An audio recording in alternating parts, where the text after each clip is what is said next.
The alternative is to become a spacefaring civilization and a multi-planet species. When is Starship on Mars? In just over 2 years, we'll be sending our first uncrewed starships to Mars. Case in space where high energy radiation permeates the cosmos. In the microgravity environment of space, bodily fluids shift upward. Go all the way to Mars with over 200 tons of useful payload. So you build a propellant depot and bring the ships back. For decades, Elon Musk has been on a mission, not just to build rockets, but to change the course of human history. His vision? A self-sustaining human colony on Mars. With SpaceX advancing at unprecedented speed, Musk believes the first human landing on the Red Planet could happen by the end of this decade. While challenges remain, SpaceX's progress in rocket technology, fuel production, and life support systems suggests that the dream of a multiplanetary civilization is closer than ever. But how exactly does Musk plan to get us there? And can SpaceX truly overcome the immense dangers of interplanetary travel? Let's break it down. Unlike others in the space industry who focus on scientific exploration, Elon Musk sees Mars as something more, a backup plan for humanity. He believes that to ensure our long-term survival, we must establish a civilization on another planet. One path is we stay on Earth forever, and then there will be some eventual extinction event. The alternative is to become a spacefaring civilization and a multi-planet species, which I hope you would agree that is the right way to go. Yes? Mars, despite its harsh conditions, is the most viable option for colonization. It has a solid surface, unlike gas giants. It has a day length similar to Earth's, just 24.6 hours. And most importantly, it has key resources like water ice and carbon dioxide, which can be turned into oxygen and fuel. With this vision in mind, SpaceX has spent the last 2 decades building the technology to make Mars settlement possible. At the heart of Musk's plan is Starship, the most powerful rocket ever built. Unlike traditional rockets, which are single-use, Starship is fully reusable, drastically reducing launch costs. Cut to a technical breakdown of Starship's features. Starship can carry over 100 metric tons of cargo per trip, enough for entire habitats, vehicles, and supplies. Unlike traditional rockets, which are discarded after use, Starship is designed to be launched, landed, and reused multiple times. It runs on liquid methane and oxygen, fuels that can be produced on Mars itself. This eliminates the need for return trip fuel from Earth. Unlike the Apollo spacecraft, which could only support a crew for a few days, Starship is designed for months-long space travel. While the first full-scale Starship tests had explosive failures, SpaceX has been rapidly iterating and improving. Recent milestones include successful high-altitude flights, precision landings of the Super Heavy booster, orbital test flights proving Starship's durability. When is Starship on Mars? I think we'll be able to launch some starships to Mars in 2 years. So at the next Mars window, which is in about 26, 27 months. We're just about to start, or we're at the beginning of a Mars transit window now, and they occur every 26 months. So in just over 2 years, we'll be sending our first uncrewed starships to Mars. And then if those work out well, and we don't increment the crater count on Mars, then we'll send humans 2 years after that.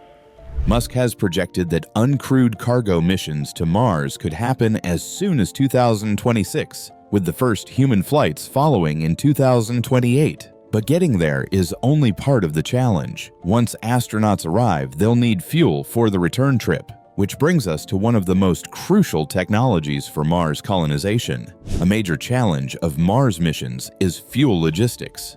A spacecraft needs a huge amount of fuel to launch back to Earth. Carrying all that fuel from Earth isn't practical, so Musk's plan involves producing it on Mars itself. This is called in situ resource utilization, or ISRU, using local materials to generate essential supplies. Here's how Starship will refuel on Mars. First, astronauts will extract water from underground ice deposits. Next, they'll harvest carbon dioxide from the Martian atmosphere, which is 95% CO2.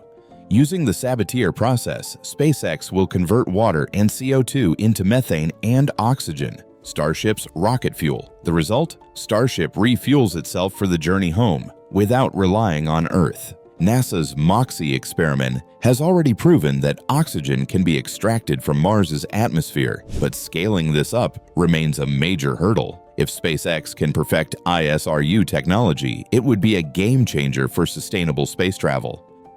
Go all the way to Mars with over 200 tons of useful payload. Then on Mars, in the beginning, we would simply reuse the ship materials, so most of the ships wouldn't come back, but then over time you'd want to bring the ships back so you could reuse them. And for that we would need to create methane, CH4, and oxygen, O2 on Mars, which you can do with H2O and CO2. So the atmosphere is CO2, and there's plenty of water ice, H2O. And so it's kind of like tailor-made for, well, actually, the reason we have a methane oxygen system is because you can make methane and oxygen on Mars fairly easily, like just not a total walk in the park, but the ingredients are readily available to create methane and oxygen on Mars.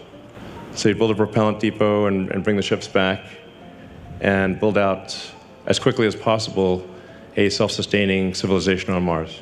Getting to Mars isn't just about rockets and fuel. Astronauts will face extreme dangers on the way. One of the biggest risks? Radiation exposure. Space radiation is far more intense than on Earth. A trip to Mars would expose astronauts to 60% of their lifetime radiation limit in just 6 months. To mitigate this, Starship could include radiation-shielded cabins, underground bases on Mars to shield settlers from cosmic rays. Then there's the issue of microgravity astronauts in space experience, bone loss and muscle weakening, vision problems due to fluid shifts in the brain, heart shrinkage from reduced physical activity. To counteract this, astronauts will need artificial gravity experiments and intensive exercise regimens on Starship. These challenges don't have perfect solutions yet, but SpaceX is actively working on mitigation strategies to keep astronauts healthy. For instance, the trek into space exposes them to microgravity conditions and high-energy radiation. So how do these factors affect an astronaut's health? Case in space where high-energy radiation permeates the cosmos. Exposure to this can cause DNA damage,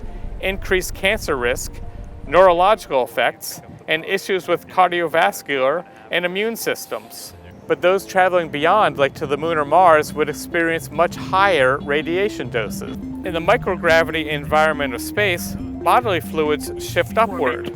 That can cause facial swelling and increased pressure inside the skull. Those can affect vision. The lack of gravity's downward pull also affects the muscles and the bones. Less mechanical loading for the body means astronauts can experience bone density loss and muscle atrophy. The cardiovascular system also undergoes changes which may affect blood pressure regulation upon return to Earth. Elon Musk doesn't just want to land on Mars. He wants to build a thriving human city.